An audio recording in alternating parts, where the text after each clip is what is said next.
Good morning, everyone. It's a pleasure to be with you today, even if only virtually. I am Faustine Badefossé. I am the Director for External Impact at the Institute for European Environmental Policy, and I will be your moderator today. I'm very happy to be your moderator today. First, let me start with a few housekeeping rules before I start with a short introduction to the debate. You would have seen from the agenda that you will have twice the opportunity to ask questions to our panelists today. First, after the three first speeches, you will have 10 minutes, and then at the end, you will have more time at the end.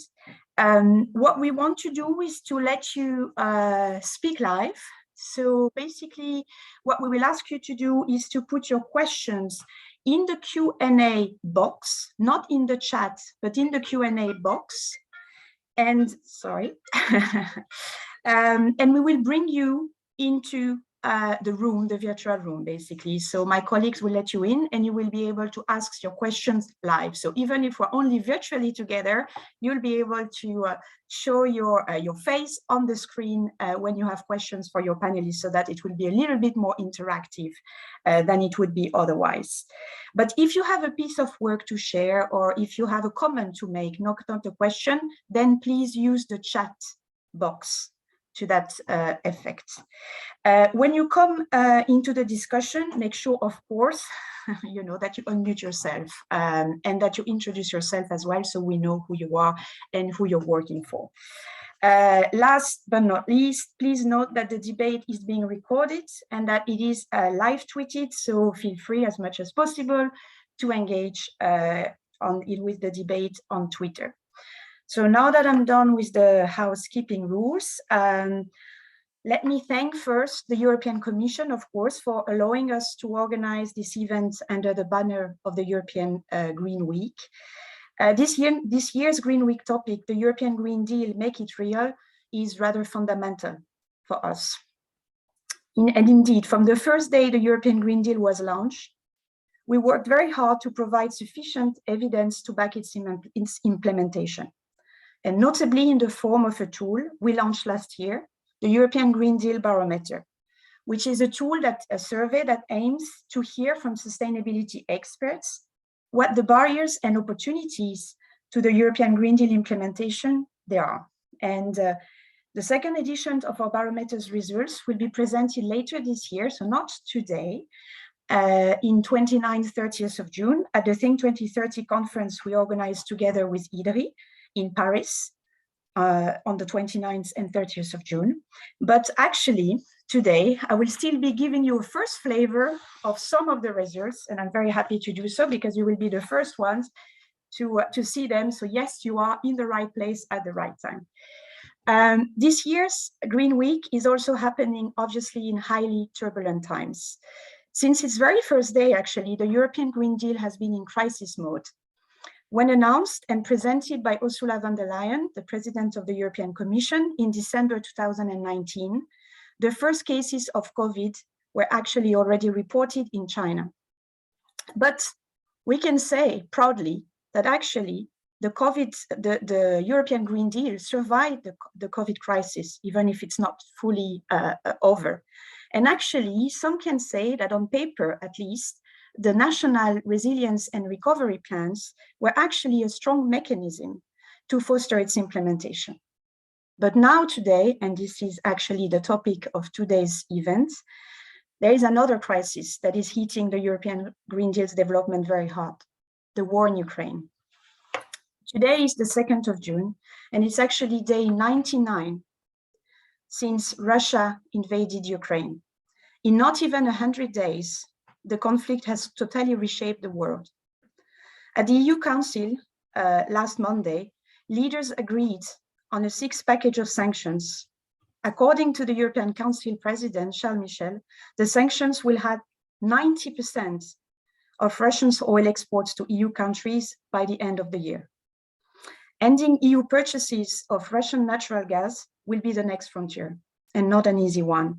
reaching an agreement will be even more difficult than for the current package of sanctions. But at the same time, the world is dealing with the early effects of a global food crisis. As Russia works to frame the food security crisis as a consequence of EU sanctions when speaking to Africa and the Middle East, India has installed a wheat export ban as a result of the scorching heat. That deadly heat wave in India and Pakistan reminds us of the terrible consequences of climate change, which is happening in front of our eyes, and makes EU Commissioner's words for the environment last Monday at the Comagri meeting, so Commissioner Sinkevičius, even more striking. And indeed, he said loud that the war cannot be a justification to delay the Green Deal, in no mean. And the science is clear indeed. And these are the words of the IPCC chair. We are at crossroads. The decisions we make now can secure a livable future, but they have to be made now.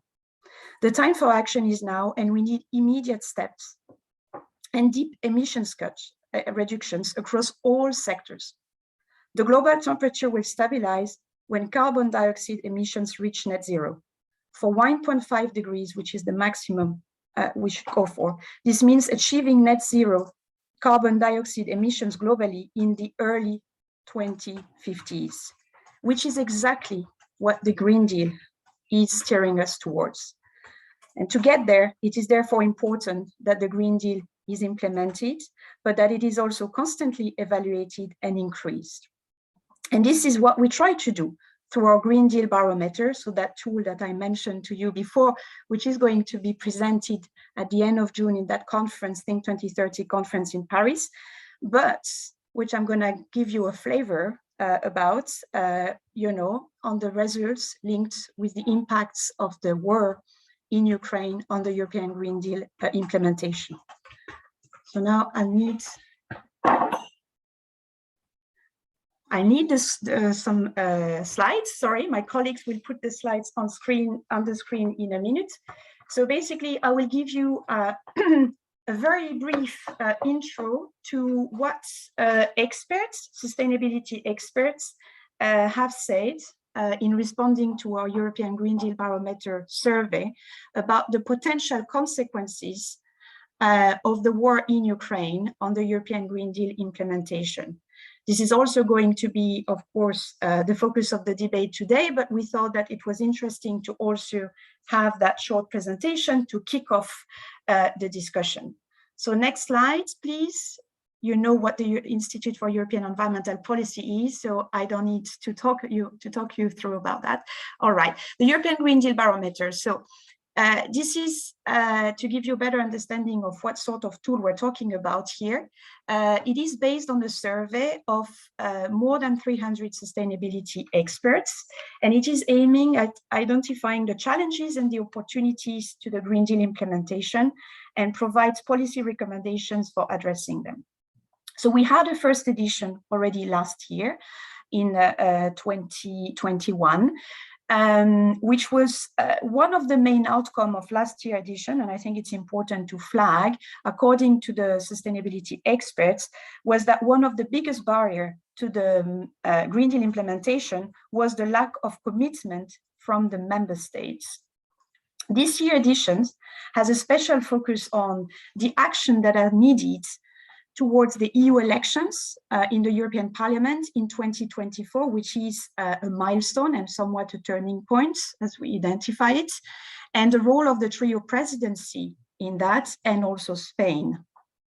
But it has also obviously another focus, which is the impact of the war in Ukraine on the European Green Deal implementation. And this is what I will look at and give you some flavor, let's say, about now. So next slide, please.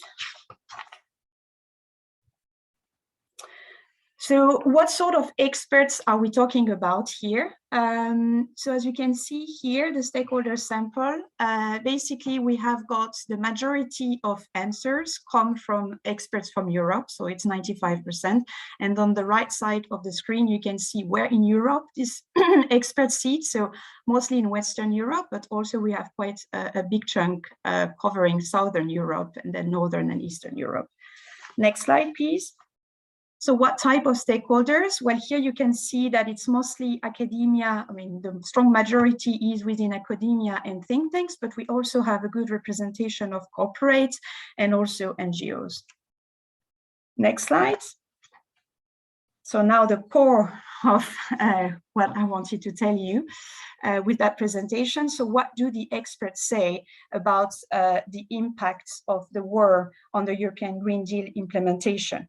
In the short term first, what do we mean by short term? We mean over the next 12 months. So as you can see, a strong majority of the respondents, 73%, think that the war in Ukraine will have negative impact on the European Green Deal implementation on the short term.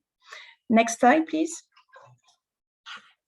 So what do they mean by negative impacts? Well, first of all, on the energy side, so experts are worried that it would mean using, for instance, more nuclear energy to compensate for the loss of Russian gas. But they also identify the negative impacts in the distraction and the delay in the adoption of sustainability policy and targets. And actually, we have seen that, indeed. This is what happened with the nature restorations law that has been postponed and should be now actually out end of this month of June. So the nature restoration law, but also the sustainable use of pesticides directive, for instance. Next slide, please. So on the longer term, actually, you can see that there are more splits in reality. So on the longer term, what do we mean here? We mean beyond the next 12 months. And actually, more on the sample, more people, more experts think that it will have positive impacts than negative impacts. So we have 47% of the experts thinking that the long-term impacts of the war in Ukraine on the European Green Deal will be positive. And what exactly they mean by positive impact? Next slide, please. So this is on the right side here. Well, one of them is the speed up of the energy transition and push towards more energy efficiency as a response to the war and the decrease in imports from Russia and Ukraine, and energy independence and autonomy, so an increase of energy independence and autonomy. The next slide, please. So in order to have the full picture, so this was just a teaser, in order to have a full picture of the responses of our barometer from sustainability experts, please join end of June our Think 2030 conference in Paris. We'll be warmly welcoming you. But now it's time to actually listen to what our panelists of today have to say. So without waiting any further, I would ask Nathalie to start. Nathalie is working at IDRI. So IDRI is the Institute for Sustainable Development and International Relations. She's a research fellow on agriculture and food policies, and she's worked actually in many countries outside of France, the US, Ecuador, and many others. And she will tell us a little bit more about the impacts of the war on food security in particular, and what that also means for what the Commission is doing around sustainable food systems within the European Green Deal. So thanks a lot for being with us, Nathalie. The floor is yours. And don't forget, you have 10 minutes for your presentation. Thank you for this introduction, and it's a pleasure to be here representing IDRI. I'm going to be talking a little bit about food security issues and also going into some broader food systems questions today. And so I wanted to start by setting the stage, then I'm going to talk about some of the impacts of the war, and then finally at the end, I'll talk about how the Green Deal can help us deal with some of these long-term issues and challenges we're facing. So when we talk about food security, we need to differentiate between a couple of different things. And I just want to clarify before I jump in, because oftentimes when folks think about food security, they think about, oh, there's not enough food physically in the supermarket. But that is just one part. That is the physical availability part. And then there's also the economic access portion. And so what we're seeing thus far is that since about 2021, prices of food, fuel, and fertilizer have been increasing. And so this is putting economic accessibility at risk rather than physical availability. Nevertheless, the war has added some additional challenges because, as you know, Russia and Ukraine are key cereal and oilseed producers and exporters, as we can see from this graph. And a lot of this grain specifically from Ukraine is currently sitting in ports. As Christine already mentioned, I think there are lots of political rhetoric around who is causing this grain to be stuck, but I think it's pretty clear that Russia has a big role to play in making sure that this grain can leave port safely. In the EU, we are not currently facing large physical availability questions, although we expect there to be some challenges for the poorest to get access to food because of these economic accessibility issues and these price increases that I already mentioned. As you can see in this graph, a lot of grain, a lot of cereals, a lot of oil crops in the EU go towards livestock. The first branch, which is cut off, talks about industrial compound feed. And so what we're expecting and what we're already beginning to see in France is that products from animals are increasing in price. And this is probably and most likely going to hurt the poorest first. Because of these different questions and because of these accessibility issues in the EU, we're expecting for there to be more demand for food banks within the EU and some more demand on social protection systems, which could put some strain, of course, on national budgets and on the EU budgets. And this isn't to say that there isn't a risk of availability issues in the EU in the future, particularly in September, and even later in June if there are still blockages at the ports. But as of now, we're mostly facing accessibility issues. This is a different story in other countries. As you can see in this map from the FAO, in their most severe scenario, we have lots of different countries that will be seeing their number of undernourished increase by between 5 and 10%, specifically in the Middle East and North Africa.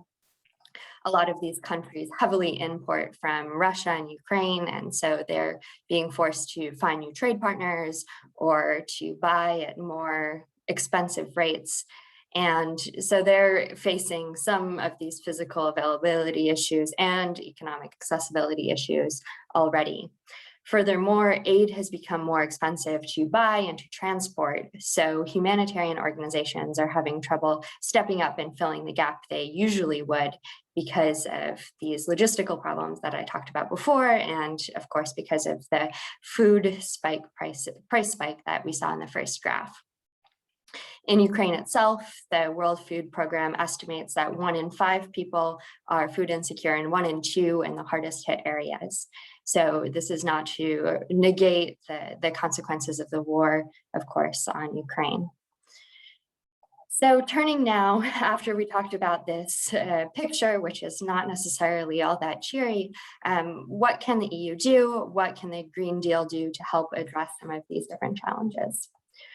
First, in the short term, we've seen that the EU has really been stepping up to provide aid to Ukraine and to third countries to help support them to buy food, to help support their own production of different food products. It can provide flexibility to member states in using money from the Fund for European Aid to the most deprived. And of course, as I already mentioned, providing some of these short-term measures to help countries that are really struggling. It can also put into place some short-term measures that are coherent with the Green Deal. And this is a really important point because we've seen some measures that are not necessarily going in the right direction, such as the derogation to be able to grow on fallow land, which is probably not going to produce that much food anyway, but will potentially have some detrimental environmental impacts. So among these measures that I'd like to highlight include relaxing biofuel mandates, which is something that the Czech Republic has already done and Germany is considering, supporting livestock farmers to retire early, which is something the Netherlands is considering in their larger livestock transition, and then perhaps consuming less meat on an individual level or promoting it. In the medium to long term, the farm to fork strategy with its number of targets provides really the vision going forward to help make EU food systems more resilient, more fair, more environmentally friendly. And it has goals, as you can see, on pesticides, organic farming. And what's important coming from the farm to fork is the sustainable food systems legislation that it proposed.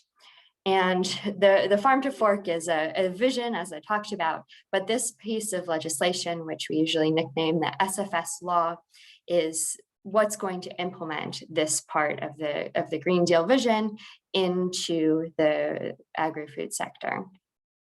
This piece of legislation is supposed to come out at the end of 2023. And I'd like to touch on two elements that, from a research perspective and from taking the lessons we're learning about the different challenges within our food system now and the areas of improvement for the future, two elements that I'm hoping that the SFS law can address and include in order to tackle some of the problems in the long term about resilience, about sustainability, about productivity that I've already highlighted today.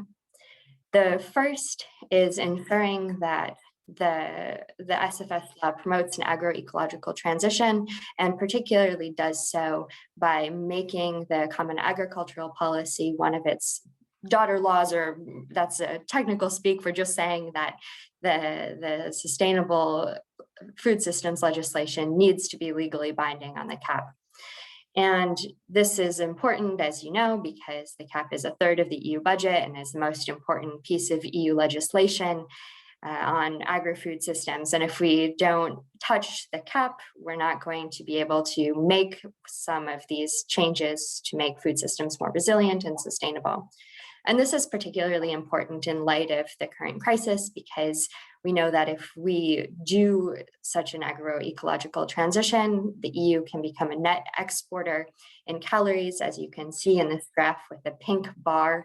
And this will help countries that currently do not have the climatic conditions to produce more. Of course, some countries could increase production in the world generally, but there are countries with climatic conditions that just make it impossible. And the second thing that I'm going to be looking for in the SFS is some language on a decrease in livestock, but also a qualitative shift in how livestock is produced. We know that European consumers eat more animal products than is dietarily necessary. And so that gives us a little bit of room to move and to make some of these decreases. And we also know that by integrating livestock systems, we can use less nitrogen fertilizer and we can deal with some of the environmental impacts. What's really important about this change is that we've seen that livestock systems are really, really fragile currently because they import and bring a lot of the feed in from external sources. And so when you have a situation like today, where prices are increasing and there are questions about where to get grain, these farms are struggling. And we've seen that in Spain, we've seen that in some other countries that are major livestock producers. So doing some of these transitions will allow the EU to prioritize food for people while tackling, of course, some of these environmental challenges. To conclude, the war in Ukraine has highlighted some significant problems within current food systems, and the SFS law, the farm to fork, are really setting us up to react well in the long term, while some of these short-term actions that I've mentioned are going to set the stage to prevent some of these really detrimental effects in the immediate term.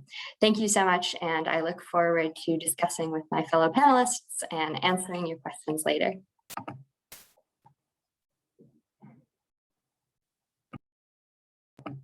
And Faustine, you're muted.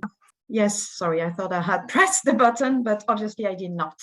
Thanks a lot, Natalie, for this very clear presentation, and also for giving us some ideas also about the short-term measures to tackle the global food crisis. That's not always said, so that was very useful to have, but also that clear message that obviously the European Green Deal, and in particular the farm to fork, in that very specific case, the farm to fork strategy, is the most appropriate tool to make the food systems in the EU more resilient to future shocks. And that point also on the common agricultural policy and the need to adapt it as well. So thanks a lot. I would like to remind participants that you have the possibility to actually post questions in the Q&A.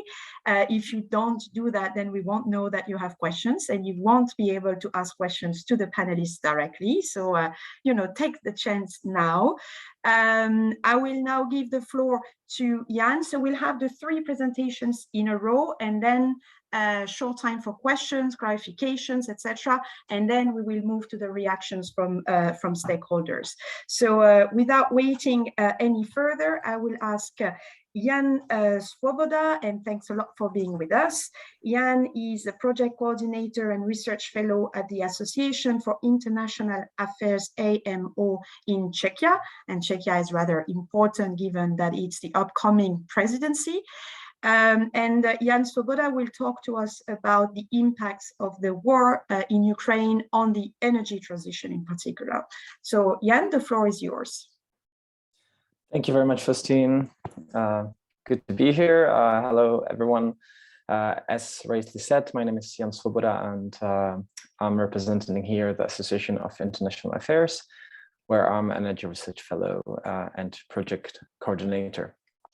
So in my short contribution, I would like to provide some insights on how the energy landscape was affected by the Russian invasion, also how the EU reacted to the energy crisis and the war in Ukraine. And by the end, I would like to also share some insights regarding the upcoming Czech presidency with the Council. So to set the context at first, I'd like to talk a little bit about the current energy crisis that is still ongoing. So this energy crisis, which has been with us really since last autumn, has had quite some negative impacts all around Europe and the world, I might say. There have been really an environment of high wholesale prices that badly impacted consumers.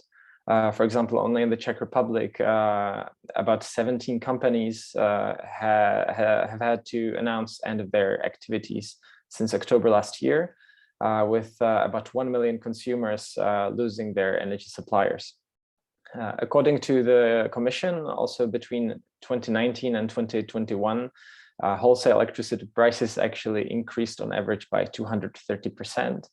And when it comes to gas, the increase is even sharper, with gas prices, meaning on the wholesale side of things, increased by 430% during this same period. And of course, wholesale energy prices are, after some time, translated into higher consumer prices as well. Hence, there have been also quite some adverse social impacts of the current energy crisis that have come into the picture. And so this is really the context into which the war in Ukraine entered. The Russian invasion really exacerbated this crisis. and reignited, I might say, the very debate about energy security, which with the Russian invasion is, I would say, more strongly than ever understood as independence on energy imports, maybe specifically on fossil fuel imports from hostile countries or territories.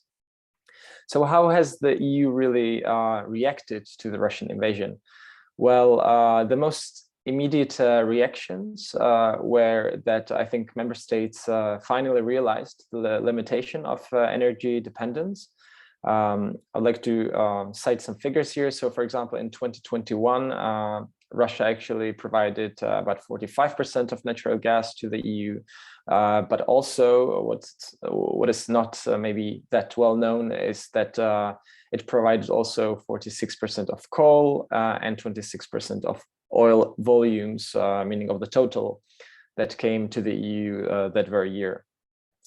But not only that, of course, among the most important immediate impacts following the invasion, Germany actually almost immediately after that stopped the certification for the Nord Stream 2, the multi-billion project that is now most likely destined to never really start operation. And thirdly, international bodies such as the International Energy Agency published, I would say, two plans to reduce EU's reliance on Russian fossil fuels. There was a 10-point plan to reduce gas, and they really showed us that it is possible to reduce the share that the EU is the share of gas specifically that Russia is providing to Europe. And also it published a 10-point plan to cut all use, presenting 10 specific actions that can be taken to reduce this oil dependency. Now, following the invasion, the EU has also adopted a comprehensive set of measures, meaning sanctions against Russia. And these two were, for example, the oil export ban. And you might say that, well, this might not be so important, as EU is probably not exporting so much oil to Russia, but it's not only that, it's also about equipment, technology, and services of the oil sector, meaning that this is really intended to make it harder to upgrade, for example, oil refineries or exporting capacities in Russian Federation. What was also prohibited was new investments in the Russian energy sector. Now, talking about reactions to the Russian invasion, of course, one of the most prominent examples is the Repower EU Initiative, which is an initiative that aims to, in the end of the day, reduce dependence of the EU on Russian fossil fuels, and the plan is really to reduce it by 2/3 by end of this year, which is quite ambitious. And the overall plan is to being fully independent from fossil fuel imports from Russia by 2030. Now, EU leaders committed themselves to this very plan in Versailles in March this year. Now, what's the Repower EU plan about? So there are three main pillars to it. There's energy savings, diversification of energy supply, and production of clean energy. And there's this sort of overarching principle that should combine real investments and reforms, both on the EU side and in national member states. Now, it is clear that Repower EU cannot work without fast implementation of all Fit for 55 proposals, while focusing on the agenda of European Green Deal. But also, according to many, well, shifting away from Russian fossil fuels will not be possible if we don't provide targeted investments and short-term measures for security of supply, and many cite gas infrastructure as well. In relation to this, Commission proposed also very specific, let's say, regulations that should come into place and help assure security of supply for the EU to follow to next year's. So, for example, there's a new requirement for member states to fill gas storage units by at least 80% before next winter, and for the following years, this should increase to 90%. This was really because the level of gas storage units was one of the origins of the energy crisis. I'm happy to provide some more insights after my presentation, or if you want to ask questions after that. What is more, many countries and member states want to increase their interconnection capacity, be it on the power or on the gas side. And also there have been quite so many voices after a successful joint EU purchasing of COVID vaccines last year. Many think that this is a potential or a good way forward for gas and let's say purchasing of energy commodities altogether. What the Commission also proposed are targets for renewable hydrogen, both on the production and imports, and this should be up to 10 million tons of renewable hydrogen by 2030. So we can really see this sort of fastening of the energy transition as a reaction to the Russian invasion. Now, for the most recent development, on Monday, as I think Faustine already mentioned, the EU leaders also agreed on partial embargo on Russian fossil fuels. Now, coming to the end of my presentation, I'd like to talk a bit more about the upcoming Czech presidency. The Czechs will take over of the presidency of the Council on the 1st of July, and according to the latest draft document, there should be 5 main priorities to it. They are firstly managing the refugee crisis and assuring a successful post-war recovery. Secondly, energy security. Thirdly, strengthening Europe's defense capabilities and cyberspace security. 4 is resilience of the EU economy, and 5 is resilience of democratic institutions. Now, according to the Czech Minister for European Affairs, Mr. Mikuláš Bek, the spotlight is also going to be on the green and digital transition. But in light of the Russian invasion, it is clear the security will be, I think, in the midst of this all.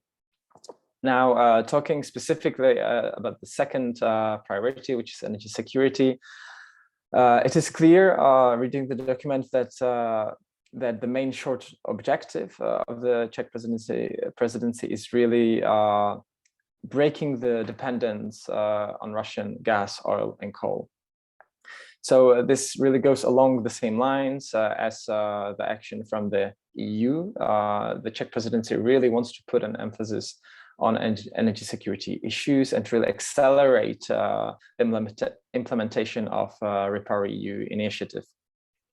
Now, that's why the Czechs want to work on this implementation of the regulation for gas storage units, as well as promoting the voluntary joint purchases of energy commodities such as gas. Now, the Czech presidency also wants to deal with energy efficiency on the one side, with energy performance of buildings directive being on the table, while also focusing on renewables, etc. But what is also important for the Czechs is the development of transmission infrastructure, as well as nuclear energy. So there, I think there are some plans about promoting, for example, the European Nuclear Forum and others. Indeed. So what struck me going through this document is really that energy security is really presented as being currently more pressing than the energy transition. I think it's more useful to understand this as going going all together by hand. I think if we really succeed in bringing the two together, meaning energy security and the energy transition, by, for example, ramping micro renewables and energy efficiency measures, I think this would be more helpful. So to conclude, I think it's fair to say that according to both the Czech and the EU energy policy representatives, the European Green Deal has become not less but more relevant than ever with the Russian invasion, and it's really part of the solution that should help us get rid of the dependence on Russian fossil fuels. The Green Deal also provides the conceptual and legislative framework, and also is really the investment or provides the investment framework that should really help us get there. So how to really implement this very strategy. Thank you very much. Thanks a lot, Jan, for that very clear presentation and for stressing also the relevance of the European Green Deal and its tools in responding to the crisis when it comes to energy. Thanks also for reminding us at the beginning that actually we had an energy crisis before Russia invaded Ukraine. I think that is also a good reminder. And it was very useful to have also that insight of the Czech presidency's priorities. So I'm sure that this will trigger some discussions and also some reactions from host stakeholders, in particular Climate Action Network later on. Again, I stress to people participating in this event that you can ask questions, don't be shy. Maybe you were a bit afraid because you don't want to show your face early morning.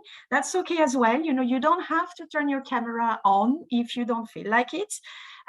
Even you can also post your question on the Q&A box and say between brackets, I don't want to appear online or to mention my questions live.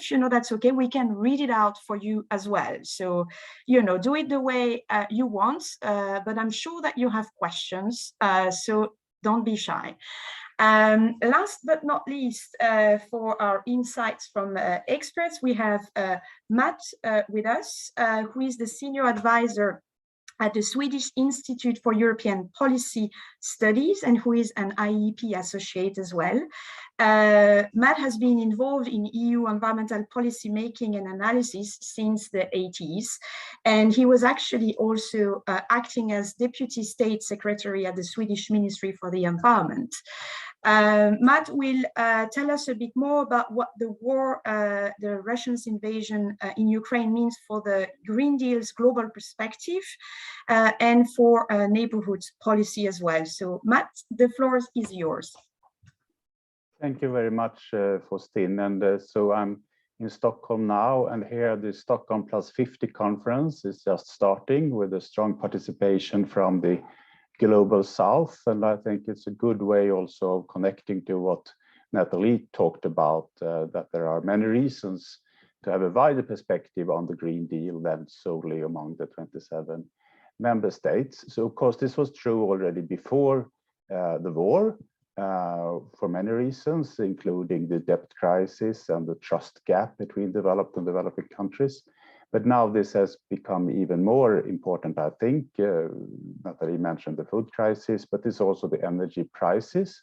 And I think one should also be aware of the world being kind of divided. Not all countries, not even the majority of the countries with the global population are implementing these sanctions against Russia. And if you look at the BRICS countries' latest resolution, they are also keeping up their criticism of some parts of the Green Deal, like the Carbon Border Adjustment Mechanism, the CBAM. So this is a kind of also geopolitical context where it's needed to think about the global aspects. And I will just mention a few things there. So one is the coherence between different parts of the Green Deal. The Union has advanced climate diplomacy, I think many would say.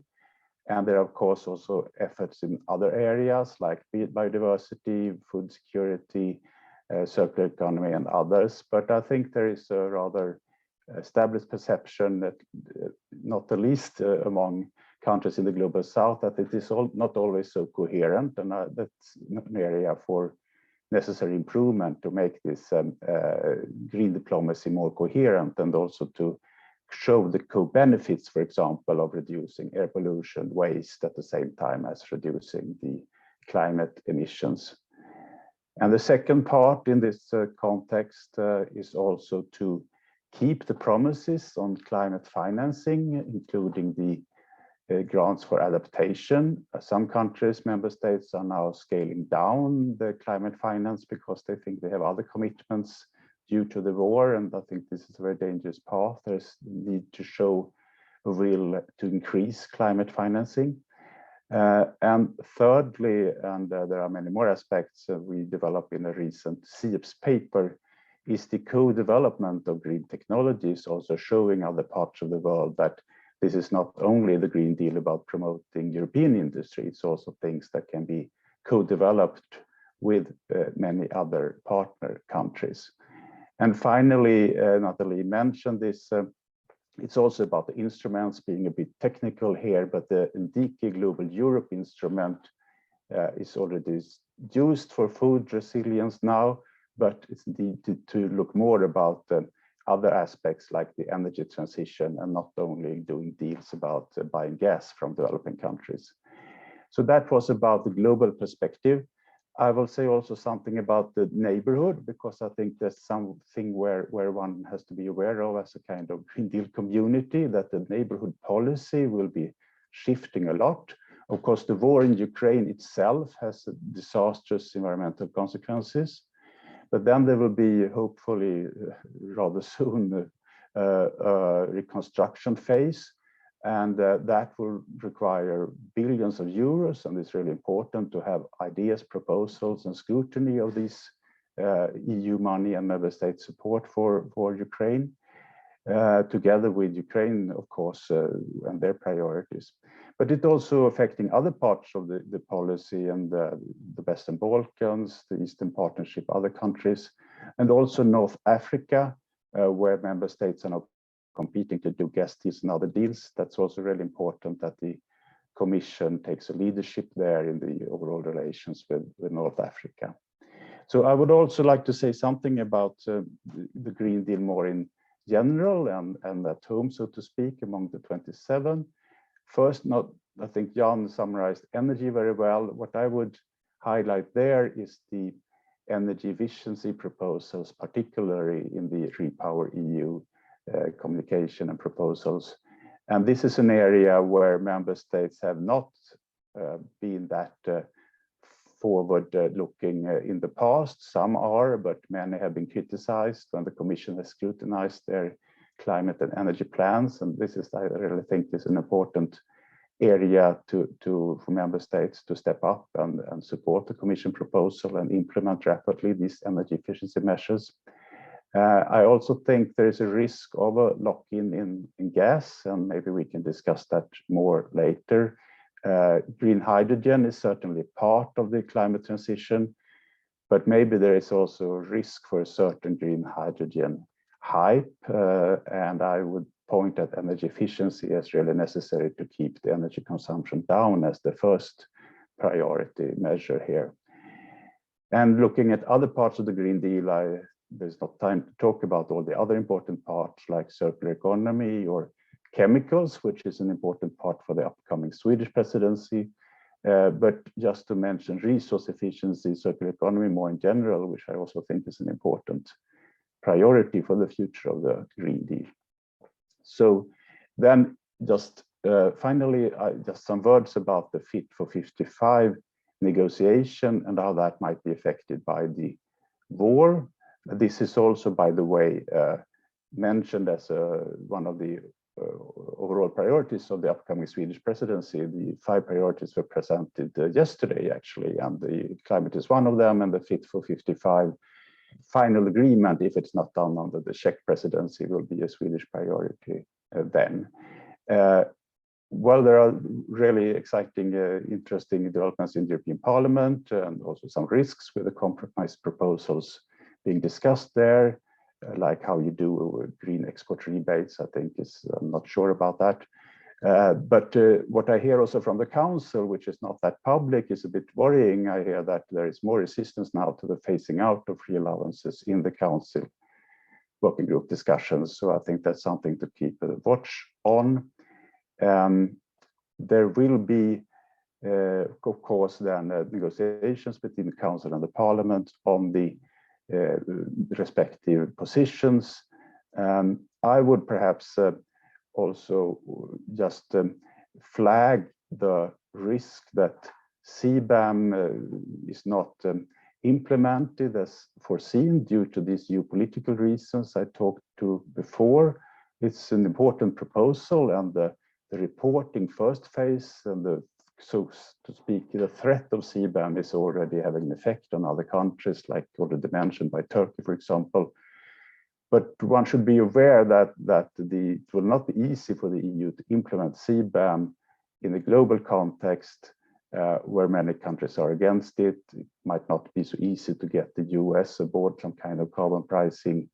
And we have, as I mentioned, this also BRICS resistance. And we have the situation where, for example, Ukraine, which was going to be one of the countries most affected by CBAM, will be in the reconstruction phase, hopefully. So this is not an easy path, the CBAM. I'm not saying it will not work, but I think it's important to look at alternatives. I know that IEP, for example, has looked at how product requirements can be one part of this towards other countries exporting their steel and other products to the EU. And one can also look at the differentiation between sectors. If cement needs the same amount of free allowances as now, for example, one can look at the rather massive amount now of subsidies to these sectors within the EU, and also the market pressure on some of these sectors that promotes low carbon products already. So that is my perhaps almost final words about the alternatives to CBAM. But my final words is about what's mentioned about inflation and the economic situation. And I think it's really important, as shown by the Green Deal Barometer, to focus also on the social aspects, not only agreement on the social climate fund, but also in the member states' policies. That will be really crucial for the future if the economy goes down. Thank you. Thanks a lot, Mats. A very comprehensive overview. Very good to have that global perspective, and yeah, also neighborhood policy and the need for ensuring contributing to the green transition. Very good to have also that insight of the Swedish priorities, because indeed they will come after the Czech presidency. And maybe what you said also around CBAM might actually trigger some more questions and interactions within the panel. And actually, speaking about questions, we got one in the Q&A that I will read out. It's focused on energy, and there is also a comment in the chat that I think is also relevant for me to read.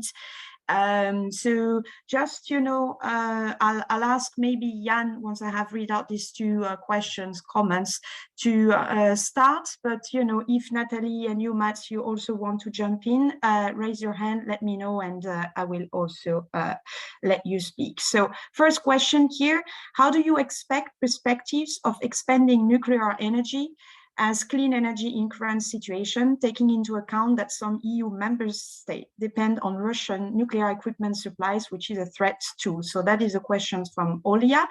And there was also a comment which says that it sounds like energy security is an euphemism for investing and actually locking in fossil fuel infrastructure, contrary to the recommendations of the IPCC and the IEA. So Jan, do you want to kick off? And then, yes, Mats, if you want to add in, and Natalie, please feel free to do so. Yes, sure. Thank you. Thank you, Faustine. So thank you for your question, Olia. I hope I pronounced your name well. Yeah, that's a great comment. I mean, it's not very much discussed last couple of months. I mean, oil and gas have been the highest on the agenda, I think. But it's fair to say that when it comes to nuclear, the EU is quite dependent on Russian supplies as well. So when it comes to the EU as a whole, I think it's about 20% of uranium that comes from the Russian Federation. But it's not only EU. I think the US is also a big importer of Russian uranium.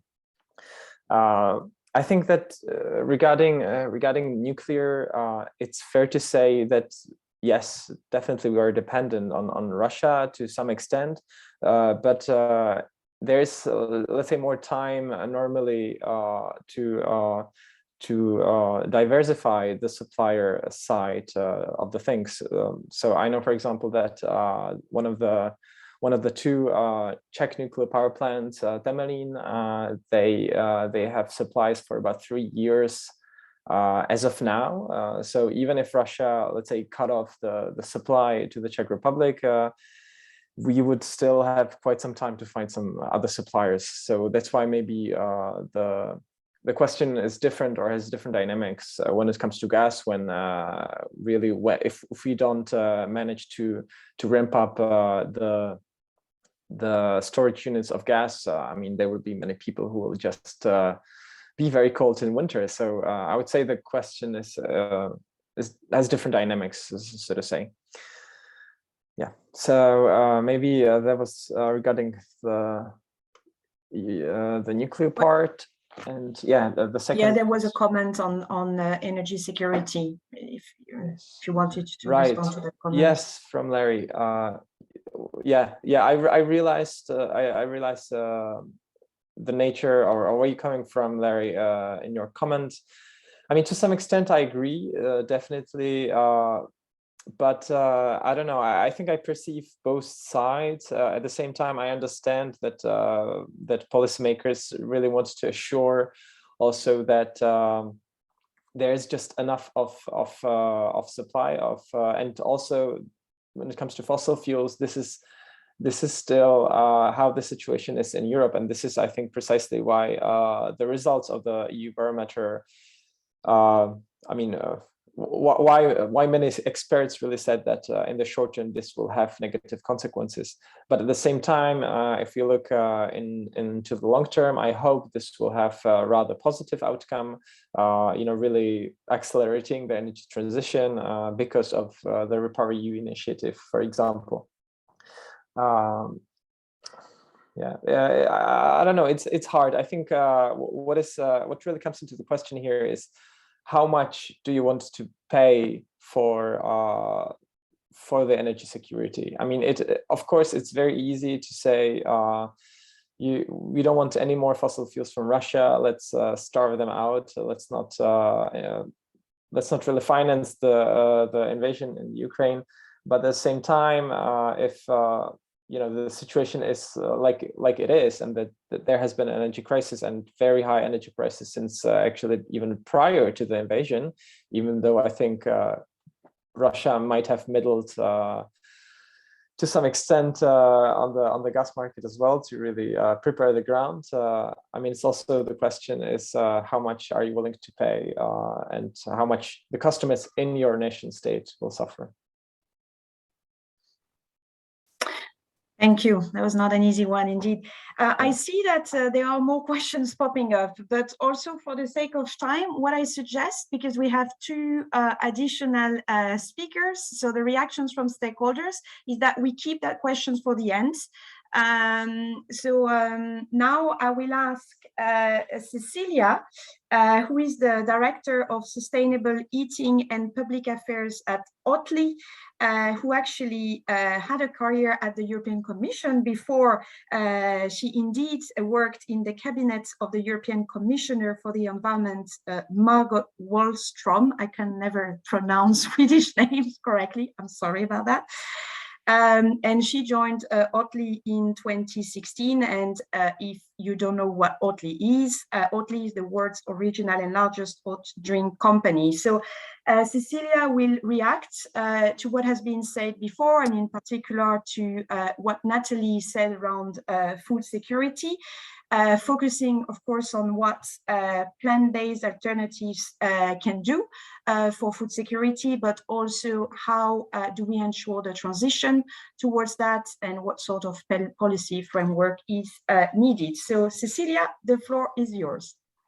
Thank you very much. And as with Mats. I'm also in Stockholm and attending Stockholm 50 plus here. So it feels really good. You know, it's really up on the agenda, the topic as such, and there's lots of public engagement here on the streets. You've seen it as well, Mats, I suppose. So what I would like to address, I would like to make 3 points, and in particular, like you said, Faustine, related to Natalie's presentation here. So yes, so I present the plant-based food sector, and I'm also have helped founded. I'm a member of steering committees of Plant Food Sweden and the European Alliance for Plant-Based Foods and ENSA. So there are lots of voices growing to promote the shift towards plant-based. And the points I would like to make concerns the opportunities I can see that this offers in many different respects for the European Union, as well as I mentioned a little bit about farmers' transition and some policies that I think could be really, really useful to tackle the challenges we're facing. So first of all, just as Natalie mentioned, we know that from a food security point of view, there are advantages by producing crops for food instead for feed, in terms of land use, water use, and also in terms of emission of greenhouse gases. I mean, this is clearly shown by science, and you've also pointed out to it, Natalie, and not to forget that the IPCC in its latest report also are urging policymakers to take action and promote the transitions we know need to happen within the different sectors. So I think that is important to actually use this terrible situation we're in as an opportunity to actually drive the transformation. So I would actually sign up very much to what you presented there, Natalie. And from a business point of view, and I think this is important because the food sector and the plant-based food sector, there are lots of opportunities for growth as well. And I'm talking about economic growth. And me coming from a Swedish company, Oatly, and just to tell you briefly the story, because I think that can just set a good example of the world in which we operate. So we started out at Lund University in Sweden. There was our founder, he was a PhD student in a research group studying the factors behind lactose intolerance. And when he realized that the majority of the world population suffer from lactose intolerance, he saw huge business opportunities. That's how entrepreneurial minds work. And there was soy drinks on the market already, but soy is also an allergen. And then he turned to Swedish crops and discovered oat, that it has fantastic properties which is suitable for human consumption. And he managed to develop a technology together with his team to by adding enzymes to make oats an oat base and liquid, which we use as a foundation in all our products. And what I think is this, and the company was founded in 1994. And just to give you an idea of, and it was of course presented as an alternative to people who were suffering from allergy or intolerance. But since then, our new CEO, he came on board in 2012, and he saw, no, this is bigger. We need to, because now research shows we need to transition and we need to tackle the food system in order to tackle climate change and public health challenges. So this is something we should think much broader on. This is not for a small group, this should be mainstream. And what I think is interesting is that it's been a consumer demand, which is growing and escalating, and we can see it across the world. And as you said, I joined Oatly in 2016, but looking back 10 years, in 2012, we had a turnover of 20 million euro, and there were 50 employees in Sweden. We had a head office in Malmö and a small factory in Landskrona.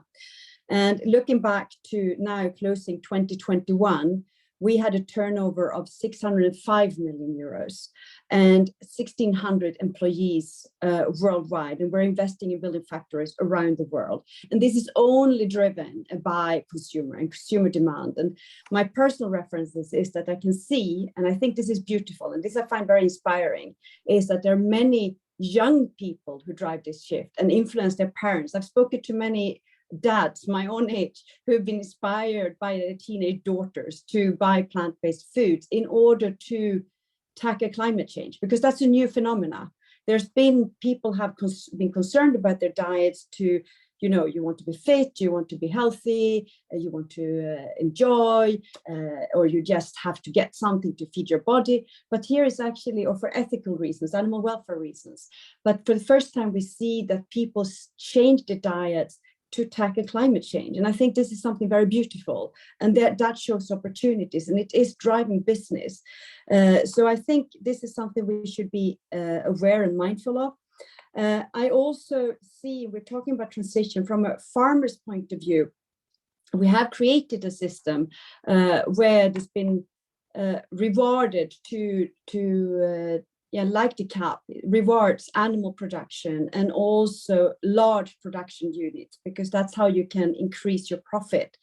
And we have engaged in research projects, and I just want to give you a very quick update because it's quite positive and inspiring. I think that is important. We need more of good, inspiring examples. So we started collaborating with a farmer in Sweden, Adam Arneson. He just leads a small farm, and it used to have sheep on the farm. And he didn't want to take over the farm first because it's a crisis profession, right? But then he chose to, but he realized the way forward is not to increase the number of animals, but to do some kind of diversification. And from what the farm produced, and I just looking at my papers here to get the figures right, he had a change between year 1 and year 2, and we did this together with a researcher at the Agricultural University in Sweden, where the farm produced 10% of food. He increased that share to produce 26% food for direct consumption, which meant that what the farm produced, he could triple the number of people that the food could be, the number of people that the farm could feed, from 60 to 188. So we're talking about a small farm, right? And of course, and greenhouse gas emissions were more than half, from 1.7 ton per person to 0.72. So that is very inspiring, of course. And then we engaged in a larger project, UNICECO project, and invited farmers to apply. And we thought nobody would be interested. We only had 10 seats in this research project, and we had well over 100 farmers who applied. And what was very, very interesting is that they were lacking a platform to discuss transition. That is not, they didn't feel that there was anybody voicing this concern. How do we drive the transition? The interest is there, but they didn't feel, for instance, that the farmers associations took that and drove that question. And I find that very interesting. Yes. You want me to stop? Yes. Yes, I need yes, to. yes. It's fascinating, and I'm sure we would want to listen more to these stories. But as a moderator, I have to absolutely remind you of the time. I'm enthusiastic. Yes, no, but I understand why. So, well, thanks a lot for that very interesting and also stories. I think it's important to, to have such stories, successful stories also to be told. And I'm sure that this will trigger discussion. So in order to have enough time for discussion, I will ask Klaus to jump in. So Klaus worked for the CAN, so the Climate Action Network, and he's the EU Climate and Energy Policy Coordinator, and he will give us a flavor of what CAN and NGO think about the climate policy framework for in the EU, basically. So the floor is yours, Klaus. Thank you very much, Faustine. Thanks, everybody. Maybe just as a quick introduction, if you're not familiar with CAN Europe, we are a network of climate NGOs that is working on EU climate and energy policy. And as Faustine just mentioned, right now we're a bit in a crunch period, and also Mats alluded to this already. The Fit for 55 package, of course, are being under negotiation. We have the plenary votes next week in the European Parliament. So this is a very timely discussion that we are having today, and I'm very, also grateful for the invitation and happy to share a bit our thoughts, on this context as well. Maybe also just alluding to, what Jan already said, also in response to the questions that came from the audience. I mean, the risks and opportunities, they will be shaped, or the positive and negative impacts of the current context, of course, will be shaped by the political decisions that are being taken at the moment. So we already saw positive elements in the Repower EU plan that was being prepared and published by the European Commission, especially in terms of strengthening the energy targets, also accelerating the renewables rollout and deployment. But overall, I think, I mean, we know that there's still a lot of homework to do if we actually want to make sure that the transition is is accelerated even quicker, and if we want to bring Europe also on a path that is consistent with the 1.5 target of the Paris Agreement of limiting global temperature rise. And here there are some elements also of the Repower EU plan that could have gone further. So especially when it comes to the rollout of rooftop solar photovoltaic, there the measures were still rather conservative. So we would have liked it to, there would have been more potential for it. And as well, when we look at the minimum energy performance standards, there was also still scope to go beyond. But I think our main concern, at least from the NGO sides on the Repower EU plan, has been mainly on the proposal to finance the measures. So as you probably also have seen, the Commission has suggested to reshuffle some of the funds, also the recovery and resilience facilities. But actually the only fresh money that is generated comes from a proposal to release allowances from the market stability reserve of the EU carbon markets. And those are allowances that normally would have been eliminated and that are also not really meant to just serve as a kind of cash cow for the European leaders to finance measures. So we are very concerned about this proposal, as it also is quite a dangerous precedent, as we see, because the Commission clearly ran out of options for financing. We heard, especially from finance ministries, there was a clear no.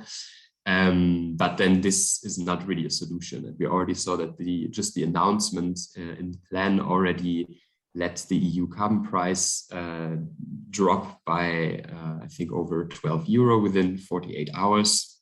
So it already shows that this measure could really undermine basically also the confidence in EU climate policy. And of course, this is something that we have to avoid by any cost. So like all the reactions that we are deciding to have today, they need to be aligned and need to bring us towards the right direction that we need to go to. And that is also, of course, protection of biodiversity, but also achievement of the 1.5 degree goal. And then maybe just as a last point, and this then leads a bit to my current work, what I'm currently working on, which is trying to advocate also for a Paris-aligned climate policy in the votes in plenary next week. I mean, here, these votes are meant to also implement the EU's contribution to the Paris Agreement. And from the Commission side, of course, they add up to the -55 net emissions reductions. But from our perspective, this is not enough, especially when we look at the global context. The EU should actually do much more than the global average in order to reach the 1.5 goal. So now it's also up to decision makers, to the European Parliament, to actually strengthen the elements of each of the climate policy files, so the emissions trading system, the effort sharing regulation, and also the LULUCF regulation, to actually enable the EU to go beyond. And we are happy to see that at least in the ETS and the LULUCF regulation, the Parliament in the ENVI committee has tabled some positive amendments, but it will be a very tight battle that we will see next week. But yeah, I'm also here encouraging everybody to engage, maybe engage in the communication on this. So thanks, I will leave it at this, and thanks again for the invitation. Thanks a lot, Klaus, and thanks for sticking to your 5 minutes as well. And yes, for reminding how timely this event is actually policy development-wise. So, and very good to have Cannes' views also on what's on the table and whether or not, and what are the risks also of what's on the table, what needs to be improved, what needs to stay, etc. So while we were speaking, there were a few questions that popped up in the Q&A box. So I will start with two questions, that one on the global perspective and the other one rather more on the neighborhood policy and rebuilding of Ukraine. So I will read them out and I will ask Matt to start replying to them. But again, if other panelists want to step in, please feel free to do so. I want this to be as interactive as possible. So first question, how can the EU reverse the policies of many African countries to catch up with industrialization based on fossil fuels? I think that's a very relevant question, with massive investments into fossil fuels exploration, drilling and infrastructure.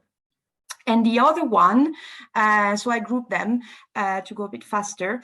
The EU will be a huge investor in future building back of Ukraine. And this was also what Mats was saying in his presentation. What principles and key features such rebuilding should follow to facilitate and meet standards for EU investments?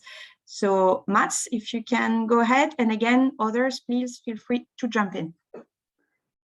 Well, that's a good questions, and important, as you said, Faustin, and I can't answer them in detail, but I think there's really need for analytical work on this because it's really core issues. I would say when it comes to this question about Africa, that one really important thing is the coherence between the EU institutions and the member states. And I think Timmermans and others are right that the EU has to promote low carbon transition plans in these countries, also as a kind of demand for economic support. I think the EIB policy, if it's now beginning to shift, perhaps when it comes to gas, has to be very strict on this on the renewables and on these transition plans. And I see a risk that some big member states now doing deals separately with African countries are kind of undermining this, to be honest. So that is part of my answer. Another answer to that is what I mentioned about the co-development, to show the economic benefits of wider economic development, that only fossil fuel extraction. There are so many examples of developing countries becoming too dependent on only fossil fuel extraction.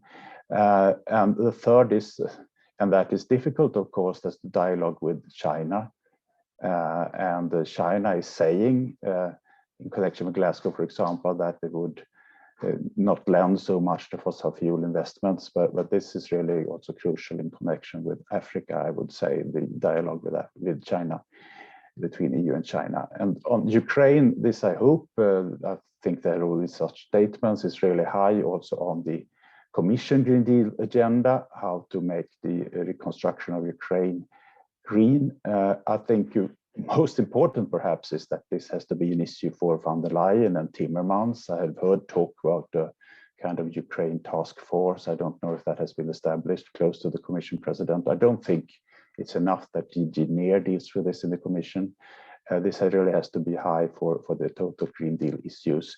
There are good studies already, and people in Ukraine with good proposals on energy efficiency and other things, but infrastructure will be of course much more important now. And once again, the EIB will be really important there, in the same way as in other countries, to promote, for example, rail, public transport, and not only rebuilding fossil fuel-based infrastructure. But I'll stop there.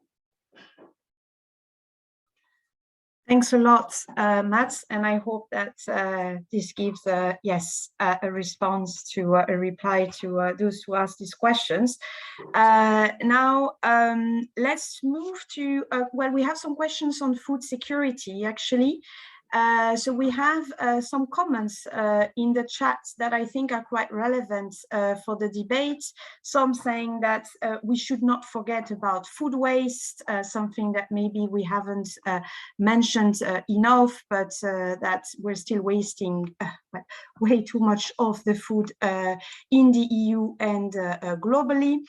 There was also a comment on, well, specifically on Cecilia's presentation on, well, from a sustainable farming systems point of view, the strong case for using herbage legumes like clover as a mean of biologically fixing nitrogen, reducing the need for energy inputs for fertilizers manufacture, which is also very relevant, of course, in the case of the war in Ukraine, and the potential for nitrous oxide emissions.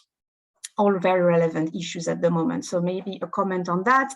And also another one, sorry, I'm grouping everything together, but that's for the sake of time as well and making sure that we cover as much as possible here. Again, specific questions on food and especially to Cecilia. EU lifted tax for Ukrainian producers. Do you think that this will increase meat consumption in the EU? In Ukraine, the issue of animal welfare, antibiotics use is not taken very seriously. So this can undermine efforts at EU level to implement the European Green Deal. Is it true? Question mark. So maybe I'll stop here and I'll let you start. So maybe Natalie, you want to go first and then Cecilia? Sure, and thank you for all of these great points. I think the points about food waste and about legumes are points I would have loved to touch on if I was giving a 30-minute or hour-long presentation, but I was trying to keep it within the time period we were given. So we think a lot about these two issues, and when I was presenting the report and our findings on the ability to transition EU to be a net calorie exporter, this finding was based off of different criteria around food waste as well, and so we really do consider food waste and reducing food waste as a key factor. And it's something, of course, that people can do themselves, but also that needs to be taken into account all along the food chain, because it's not just people at the household level throwing things out, but at each step at supermarkets, at the farm level, etc., there can be adjustments made on food waste. And I think the question about legumes is also a very, very important one, because when we talk about an agroecological transition, we're talking about changing the way we close or deal with the nitrogen cycle. And the point, or one of the really big benefits of these legumes, as you said, is to fix nitrogen. And so when you can do this, you can close the nitrogen cycle, and then you're less dependent on fertilizers for your crops, and you don't have pollution to water and to air, etc. This is particularly important when we're talking about fertilizer dependence, because of course fertilizers are made with resources that are not necessarily that renewable. And so when fuel prices rise, we see that fertilizer prices rise as well. And so trying to deal with some of these lock-ins and dependencies requires us to tackle not only, okay, are we consuming meat? Are we not consuming meat? But also, how are we producing? And are we taking care that we are looking at the whole cycle? Are we looking at climate change? Are we looking at biodiversity? Are we looking at the nitrogen cycle, which legumes play a really key role in?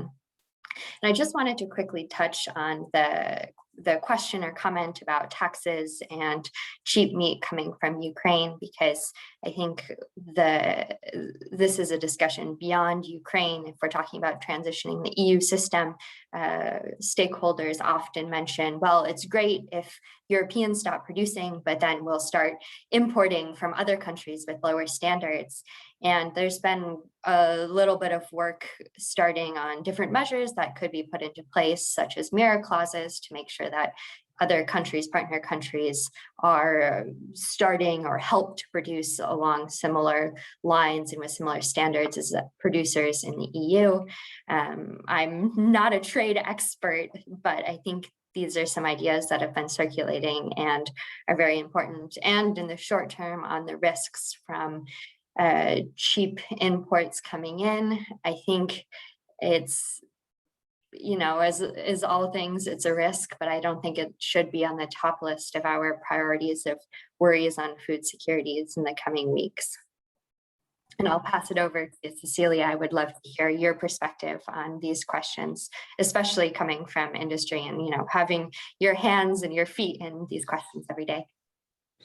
Thanks, Natalie. I actually completely agree with you, and I think what I would, and I'm also a bit conscious of time, but I would like to go back to the research project I started mentioning before.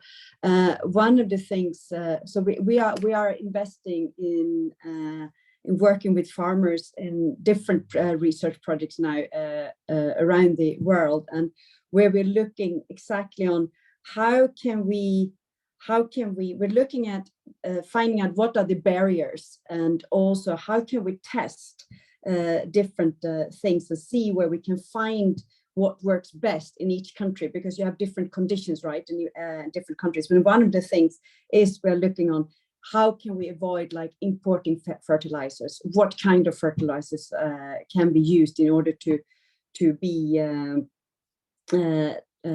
like looking into the practices of regenerative farming. So I think, and I find it really difficult to be brief here, because, what I would like to suggest is, Faustine, happy to share my contact details, and share the research projects that we're involved in, because there are so many nitty-gritty details in it, and I can't add much to what Natalie already shared. I mean, you captured it very well. And when it comes to Ukraine specifically in that question, I find it very difficult to respond to. And I would also agree with Natalie there. We need to look at the entire system and take that, address it like a whole. And yeah, we need to put in place supporting policies to help the transition, because we know that that's the way to go forward. And today this is not the case. I mean, there are subsidies, and there are like the school milk scheme that is up now for public consultation. There is the promotion policies towards consumers, that there are lots of tools in the toolbox that can be used to help the transition across the value chain. And we need to use them all. And that's also why I would again sign up to what you said originally, Natalie, that it's really important to include CAP, or whether it was you, Faustine, who said it, but I think it was you, Natalie, that the CAP needs to be part of the upcoming legislation on sustainable food systems and transition. Thank you, Cecilia. Indeed, not easy to respond to these questions in a few minutes. But yes, I'm sure that participants will also be happy to receive your contact details and you know, to ask you directly for more information if needed. Now we are getting close to the end, but there is a question that I find is quite relevant for everyone, and I just wanted to finish with that one so that you all have the chance to speak for an additional 1 minute. So we will finish at 35 instead of the half past, but I think that will be okay. It's actually on growth, and I see that Jan has already responded to it, but he might want to add something. So the question says, well, many scientists argue that the growth paradigm itself is seriously outdated, and that we need to find inclusive ways to shrink consumption of energy and of all resources to the planet, which indeed, and this is highlighted here, we consume beyond planetary boundaries year after year. So not least also including the still growing human population. Question mark here. What do you respond to that question, all of you? You have 1 minute. I know it's a challenging one, but I think it's a good way also to finish today's event. I don't see any specific volunteer to go first, but let me ask Klaus, for instance, if you want to step in first. But yeah. Yes, thanks. Sorry, but can you maybe just quickly repeat? I was Sure, no problem. So the question is around growth, actually, and the fact that many scientists argue that the growth paradigm is actually outdated and that we need to find inclusive ways to shrink consumption of energy and all resources, actually. Great, thanks a lot. Yes, that is very an on-point question. Of course, this is also really a big headache for us as a network at the moment. We see this discussion being very, very absent. As you know, the European Green Deal was also presented as a growth strategy. So already kind of trying to actually bring forward this or put the growth paradigm again very centrally into all the proposals that will also come out of the European Green Deal. That is something that we are very, very critical of. We actually need to see much more elements of inclusivity, as you mentioned, but also sufficiency of consumption, also addressing the limitations, planetary boundary limitations. And this is, I think, just a signal of how we are not even in our thinking and in our strategizing, I think, as a bloc where we need to be. And this, I mean, also raises, of course, a lot of questions about tensions, also of for example, industrial demand that is needed in order to get to climate neutrality comes with a lot of energy demand and growth in energy, renewable energy sources. But these, of course, have to also then be developed hand in hand with biodiversity protection, where you can also have a lot of tensions. And I think we definitely need to raise this issue of sufficiency if we need to come out of this vicious cycle. Thanks. Thank you, Klaus. I think that Matt has to leave, so I don't know whether you want to say 2 words about that before you go. Yes, thank you. I agree, but I would point at the political economy aspects of this. When I have been following EU environmental policy for some years, what you see is that the interests pushing production side measures are much stronger than the interests looking for resource reduction and resource efficiency, for example. And I think one has to be very aware of this and push, for example, for the polluter pays principle to be fully implemented. It's good to have subsidies sometimes, but I think also now in the climate policy debate that there is really a lot of subsidies going out also through Next Generation EU, and it has to be as much pressure for the resource reduction side. Thank you. I have to leave, but thank you for being able to participate here. Thank you. Thanks a lot, Matt. Cecilia, very shortly, and then Natalie. I would actually like to add another dimension to it. I think we have been advocating for a few years now that we should be transparent as business about the climate footprint of products, because I think today consumers are guided by price, but by being informed on the climate footprint and exact numbers on products, you can take decisions and knowing about your own climate impact, because that is also something, but having the information available, and then you can make informed choices. And then we can really talk about using figures to drive the transition and to empower consumers. But also, if that becomes, and I think this comes back to the question very clearly, is if lowering your climate footprint, because it's transparent and communicated to consumers, can put pressure throughout the value chain and it becomes a competitive advantage, that would be beautiful. That would also run the economic system push the economic system in that direction, which affects investments and so forth. So I would just like to add that. Thank you. Thanks a lot. Natalie, and then Jan, if you want to add to what you wrote already. Thank you. And I think I'd like to circle back to my first remarks. When we think about food security, this is often taken as, okay, food security is in danger, we need to produce more. But from what I said before, and from what we're seeing, and with the environmental costs of producing more, we need to think a little bit about how can we produce differently and perhaps in different areas of the world. In the EU, for example, yields have been stagnating. And so saying we're going to produce more and feed the world in the EU is not even necessarily an environmentally or biophysically feasible option. And so, of course, population is one question, and one part of the puzzle. Environment is another part of the puzzle. The social aspects are another part of the puzzle. And we need to think about how to produce food, as I said before, using, circular systems, using ecological methods, and taking this idea of less and better and applying it. When we think about what Matt said, and when we think about what Cecilia said, I think these are really important indications to say we need to do things a little bit differently, and perhaps there are some powerful actors trying to say we should keep going with the status quo, but also there are lots of questions, and we need to think a little bit more strongly before continuing as with the business as usual pathway. Thank you, Natalie, very clear. And now, Jan, you have the last words. Wow, so much responsibility. Well, in addition to what I already replied to in my answer, I would also like to stress the social impacts of the very question, because as I said, I definitely agree that the best energy is really the one we don't consume.